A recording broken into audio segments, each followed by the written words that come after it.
boo toppee Viviane mii danañ la yóbbu ci Baye Daouda ndax yii mu fi indi ay njaqaki ay yu kenn xamul danañ la ndëppal. Donc subitement son fils grandit, veut ma place et un complot est fabriqué avec une série d'agressions violentes. L'agression a commencé par une agression médiatique.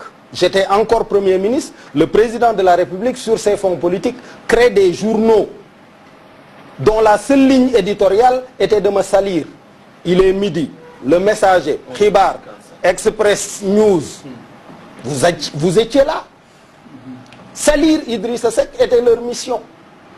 On invente cette théorie du coup d'État rampant, du coup d'État debout. On va à Touba me salir et me mettre en mal avec la communauté mouride, en leur disant d'ailleurs des mensonges. On leur a même dit que le manteau que Serigne Mourtala m'avait donné, je l'ai offert à Macky Sall, mais jamais de la vie. C'est un mensonge. Demandez à Macky Sall, il est président de la République. C'est faux.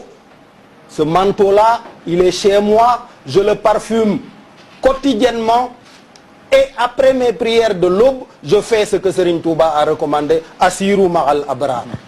Je marche et je chemine à côté de ce saint homme-là, dont j'ai apprécié l'immense valeur. Il ne m'a jamais dit autre chose que de m'occuper de la promotion de l'islam par la perfection de ma conduite.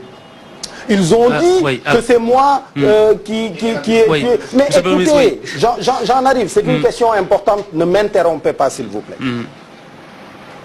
Je suis dans un processus de clarification, il est important que ce soit parachevé. Ils ont inventé des choses pour me salir. Ils sont allés dire que le marabout, la Khadim Bousso, c'est moi qui ai ordonné qu'on aille le chercher et c'est ça qui a conduit à son suicide. C'est faux. C'est Wade qui l'a fait en Conseil national de sécurité. Les généraux sont là pour en attester. C'est faux. On est allé raconter n'importe quoi dans cette agression. Deuxièmement, agression judiciaire. On m'accuse sans preuve, sans fondement.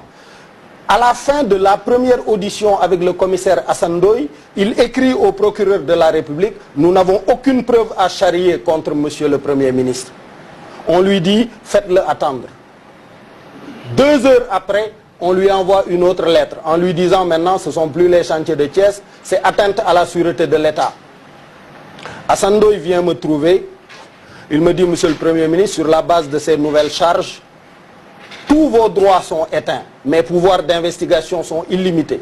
Je peux vous garder 96 heures renouvelables.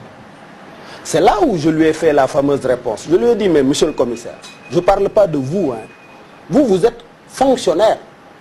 Je ne parle même pas des 2 ministres là qui vous donnent les instructions. Je ne parle même pas de leur Premier ministre à travers qui le président envoie les instructions. Je parle du président de la République. Allez lui dire que lui-même n'a aucun pouvoir sur mon destin. Lan yusibana illa ma kataballahu lana huwa maulana wa ala Allahi falyatawakkalil mu'minun. Ne m'arrive que ce qu'Allah aura prescrit. Et allez lui dire que ce manque de puissance-là vient du fait que lui-même n'est qu'un ancien spermatozoïde et un futur cadavre. Dans cet intervalle, il n'y a que l'usufruit de puissance pour un temps, il n'y a pas de puissance. Wala hawla wala quwwata illa billah. La puissance n'existe et ne réside qu'en Allah. Nulle part ailleurs. Allez lui dire ça. Et vous venez me dire que mes pouvoirs sont éteints. Vous savez, monsieur le commissaire, il y a quelques semaines, j'occupais la station primatoriale. Vous n'aviez même pas accès à moi. Votre patron faisait la queue. Le Premier ministre faisait la queue pour me voir. Et c'est ça qui avait conduit à cette fameuse thèse de la dualité au sommet de l'État, puisque j'exerçais la plénitude de la fonction. Ne venez pas me dire que vous pouvez éteindre quoi que ce soit en moi. Rien.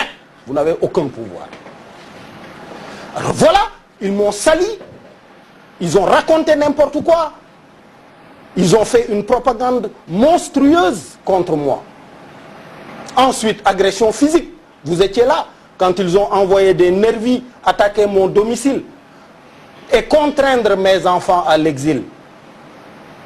J'ai encore le souvenir frais de ma fille qui n'avait même pas 5 ans, 6 ans, qui est venue s'enlacer contre moi en me disant « Qu'est-ce qui se passe, papa ?» J'en ai encore le souvenir.